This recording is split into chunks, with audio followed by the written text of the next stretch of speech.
Hey everyone, thanks for joining us for this conversation with Bill Rupp.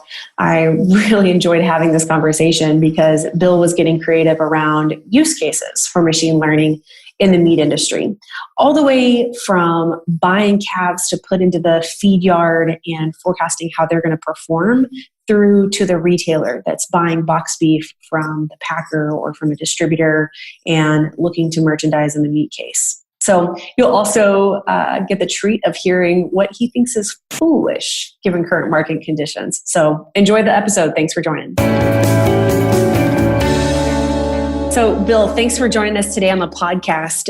So most folks from the beef industry are going to know you and your reputation precedes you there, but give us an overview of your background in the meat business.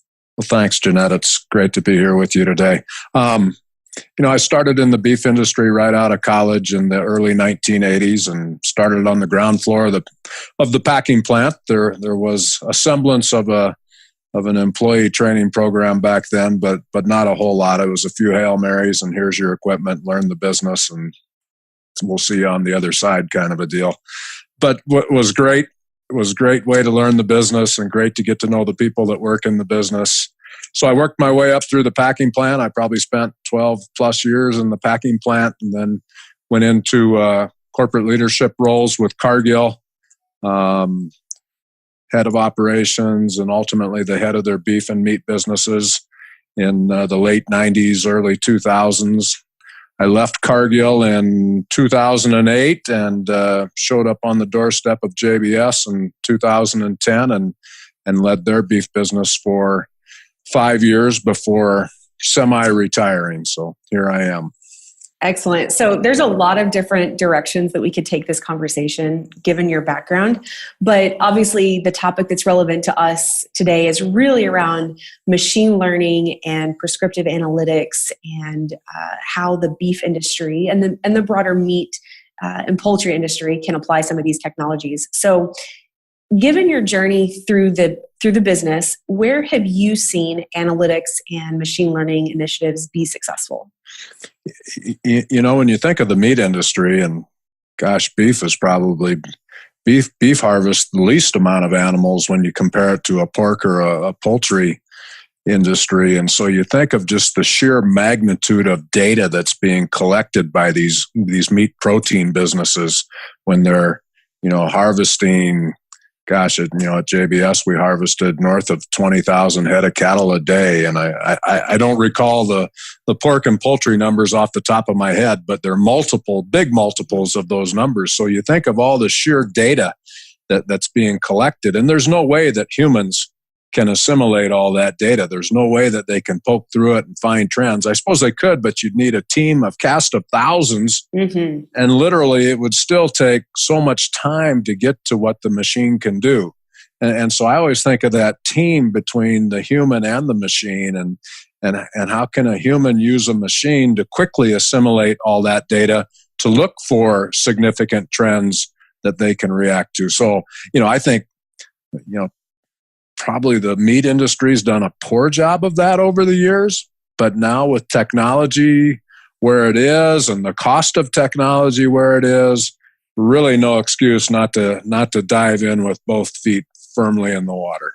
Right. And like you say, there's more and more data sources that are available. There's better and better technology that can help you to sift through those increasing number of data sources. So it sets up a lot of opportunity, doesn't it? Oh, absolutely. Big time opportunities. Foolish not to look at this point.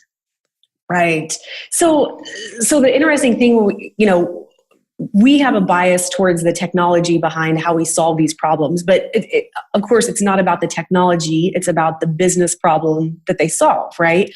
So I know you have quite a vision around some of the problems that analytics and machine learning can be useful in solving. Walk us through what are some of those use cases for machine learning that you see in the industry? Gosh, you think of what's the number? Between 28 and 30 million cattle a year are harvested in the United States. And you look at the genetic differences in those animals, and some of it's a regional thing, and that the South has more heat tolerant cattle and yada, yada, yada. But with the technology that exists around genetics today, there's no reason to have a bad eating experience.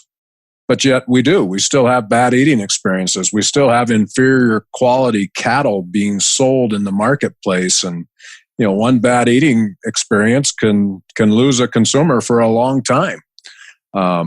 And so I think, so I always think of the business as kind of buy, make, and sell. So the buy side of it is the cattle in my mind. And so I think of these 28 to 30 million cattle and all the data that would go with them, that if we were able to efficiently share that data back with producers, could they make better decisions that would put more money in their pocket at the end of the day and make consumers happier on the other end of the spectrum? Which to me is what it's all about. Ultimately, as an industry, you have to align with the ultimate goal of satisfying the consumer, both from a quality and a cost standpoint. So then I think of the plant, and all these plants are probably, I don't know, 30 plus years old, maybe even 40 plus years old. There's probably just a couple plants that are younger than that. They all take double-digit amounts of capital every year to just keep it going, to keep it current with food safety and employee safety and environmental regulations. And then you think about how the animals are changing and they're getting bigger and bigger over time. And you hear about plants, well, my rails aren't high enough anymore to support the animal, or they're not strong enough to support the animal. So again, if we could use information and share it back in the chain to make better decisions on the animals we raise, what impact would that have in the plant and the cost of building and operating a plant? I think of decisions to make on product make, where, you think of a beef carcass today, it's 1,300 pounds plus coming in the door. It's going to run a 63.5% dressed yield. It's going to run a 70% red meat yield. You're going to deal with roughly 600 pounds of sellable meat coming off of that carcass. And those cuts, some of them are in demand today and some of them are out of demand today, but they're all fresh and perishable. And at some price, they all got to go. And there's permutations of every cut on that carcass that can be produced and can satisfy different market needs. And somebody's got to put that jigsaw puzzle together every day on the run while market conditions are changing around them. It's such a fun business, but it's such a complex business. And to try to do it without utilizing, machine tools that can help you make better decisions is really kind of, in this day and age, it's foolish, for lack of a better word. Right. So what I heard you describing was the fact that, looking end to end across the entire business, the entire organization, from the buying of live cattle through how we're processing and disassembling the carcass, all the way through to how we're selling. Every single touch point in there has some use cases for how do we make a more nuanced decision using some additional horsepower behind us. Is that a good summary? Yeah, well said. Well said. I don't think I'd add to it at all. Right. So let me ask you this. You talked about the fact that, this is a jigsaw puzzle that you're having to figure out in real time, and there are huge dollars at stake, right? I mean, these are significant decisions that are being made. How would you say that most people today are making those decisions? I think a lot of it's done historically, and it's a chain, it's a supply chain. And so a lot of those decisions are influenced from downstream in the chain. So the retailer, it's mid-February it's early February, and mid-February, Valentine's Day, and Valentine's Day is ribeyes and things like that. And so there's features going on around those kinds of meats, and all the focus is on those things. But again, we got a whole carcass. The ribeye is 3.5% of the carcass. We got the other 96.5% of the carcass to figure out what we're going to do with it and at what price point. And so, plus I think when you introduce, changes and generational changes, I don't think millennials necessarily look at the meat counter like my generation did or my parents' generation did. But yet the meat counter's been pretty similar through my parents' generation and my generation and into my children's generation. I'm not sure we're connecting with them. I'm not sure that they get what do I do with a 6-pound chuck roast or a 8-pound pork shoulder or stuff like that. Hey, it's just me and my partner, and we're not going to devour that 8-pound pork shoulder, but we might be interested in, a marinated beef skirt that I could turn into fajitas for the Super Bowl or other things like that. And do we really understand what those consumer preferences are today? Are we connecting with those consumer preferences?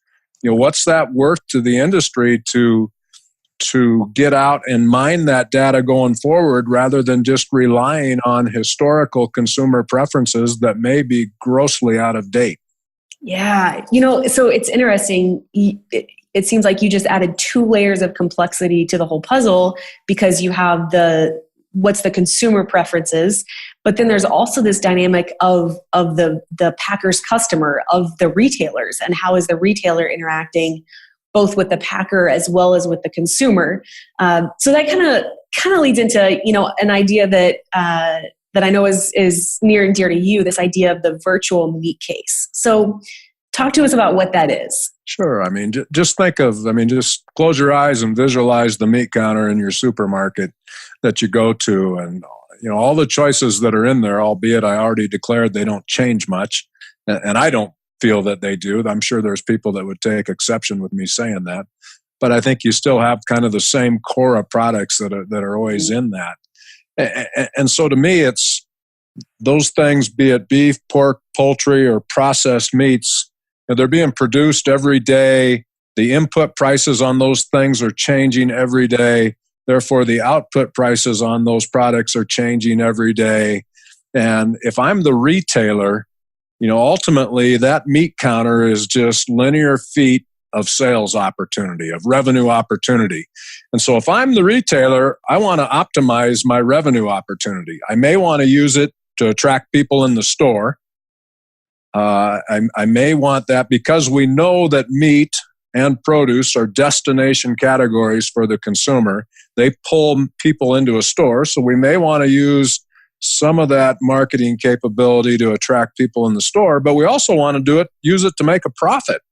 And so when I think of all the inputs coming to me as a retailer, beef, pork, poultry, lamb, processed meat, on and on and on, and the changing price points of those combined with consumer preferences and the changing dynamics, the changing consumer, the changing face of the consumer, how do I put that all together to optimize the revenue that's available out of that meat case? And my observation today is it's not changing a lot. There's a little change going on in the periphery of the meat case, but the core of the counter is staying the same. So I would contend, gosh, are you really using technology to be able to optimize the revenue that's available in that meat case and in capital letters, satisfy the consumers that are coming into your store that are voting with their pocketbook every day? I just think there's a huge opportunity in the way we look at that meat case as really a point of commerce, right? Buyers and sellers are coming together at the meat case. That's where it happens. And that's such a great description of the concept, but you add all of that into the fact that the competitive landscape is changing now that, Amazon has acquired Whole Foods and, starting to drive that just highly data-driven science of decision-making that they apply to the rest of the Amazon business. They're now applying that to the food business. So all of these retailers are operating in a whole new competitive landscape. And I think that just adds to the value and the benefits that you just described. Absolutely. And I think at the core of it all, you still have to think about whether it's beef, pork, or poultry, or lamb, or processed meats. At the end of the day, it's all perishable and it all has to go at some price, and it all has to go from nose to tail. It all has to go. So it's an interesting, again, jigsaw puzzle that has to be put together every day. And that meat case and the decisions that are made on price points in that meat case, depending on the store and the location of the store and the consumer demographic coming in the store, all come to bear on those decisions. There's no way one person with an abacus is going to figure that out. Right. And I mean, I think that just goes back to what you said at the very beginning around, as you have this increased complexity around the decision, there's a greater opportunity for that human plus machine partnership of putting some really powerful tools in the hands of someone really smart and educated on the market that can make the right decisions. Oh yeah, and plus today with the technology at the cash register and knowing what people bought and linking it back to loyalty cards and on and on and on. I mean, it's just your mind can spin forever on what the possibilities are that could be done at that meat counter. That's absolutely true. So thinking then about the human part of the human plus machine. So I think anybody who knows you in the industry knows that, you put a lot of time and thought into developing young leaders. So how do you see technology as part of the equation in engaging and developing top young talent and setting them up to be superstars in their organization? Yeah, I think the meat industry is quickly approaching a big crossroads. I mean, this morning I was reading, or I watched a Wall Street YouTube about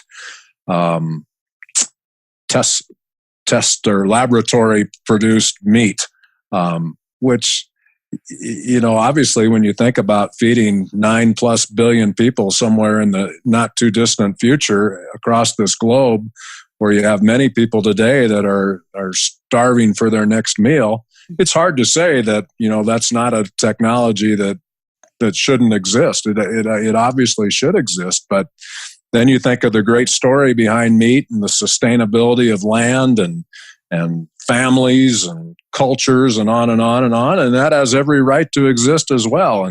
But it's going to change, and clearly we're going to need young people that have become highly urban in their view of the world today, to better understand what's going on in agriculture and to bring their skill sets, which are a little different than my skill sets, because they embrace technology so much better than my generation does, both from a social media standpoint as well as from a machine standpoint. And we're gonna need to invite them into our business, and we're gonna have to be open to listening to those people on how our businesses need to evolve to meet the demands of a hungry world and a ever-changing consumer and consumer dynamics as we go forward. And, we're not going to figure that out on our own. Criminy, we couldn't even do it very well with our own kids. So we need to invite these young people into our business, and we need to be open to their ideas. I love that. And just that idea of bringing the person that's a digital native, so to speak, bringing their unique vantage points and skill sets to the table to tackle some of these problems. I think that's absolutely great way to look at that. So, Bill, given what you do now, you see a cross section of the beef value chain today, and of course, you've seen how it's changed over time. So, as you look out into the future, what's one thing that you think will separate the industry leaders from, let's just say, the rest of the pack? And I'm 1.5 arms lengths away from it today. I understand these guys are making a lot of money, and God bless them, they deserve to make a lot of money. It's a tough business. But my question is, and maybe they're doing it and I just haven't heard about it, and that's fair, but my question is what are you doing with that money? Because I'd be taking that money today and I would be making sure that I was investing in positioning my business for the future. Trying to really understand what this business is going to look like, and to start drawing a map. And I'm probably going to need twice as many erasers as I am pencils for this map, but you got to start somewhere. And so to me, the industry has a ticket to start. They've made a lot of good money over the past several years.